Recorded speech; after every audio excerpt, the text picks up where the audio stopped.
दश धाड़ी उड़िया रचना रज पर्व विषय चलते पिला आम स्टार्ट करवा। रज पर्व नंबर 1 रज पर्व एक हिंदू मानकर पर्व। यह ओडिशार अधिक कुंवारी झील और बोहू मानकर पर्व। नंबर 2 यह ज्येष्ठ मास और आषाढ़ मास प्रथम पालन करा जाए। नंबर 3 रे लिखिबा प्रबल गरम रे वसुधा असह होई उठुवा बेले आगमन करिथाए रज पर्व। नंबर 4 रज 4 दिन धरी पालन करा जाए। गाँ दांडे विभिन्न प्रकार दली लगी थाए। नंबर 5 लिखा पूर्व ए वीडियो को गोटे छोटिया लाइक सब्सक्राइब शेयर करेंगे और चैनल रे नुआ थे सब्सक्राइब करदे। चलतु आम नंबर 5 रे कौन लिखा।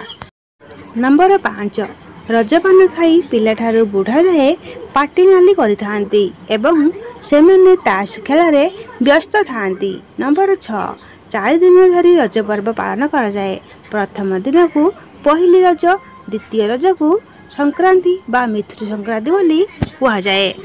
नंबर 7 रे लिखिबा रजर तृतीय दिन को भूमि दहन एवं चतुर्थ रज को पशुमती स्नान बोली कहते।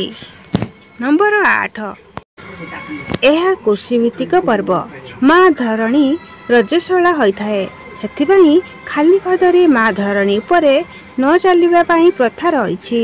नंबर 9 रजरे आंब पणस मिठा आउ पड़पिठारे घरे घरे बास्तारे महकी थाए। नंबर 10 झील और बोहू माने सजबाज होई रजपान खाई मौज करी रजदोली रे झुली थांती वो गीत गाई थांती। बनस्टे डाकिला गज बरसके थरे आसीची रज संगादल आस हेबा सजबाज।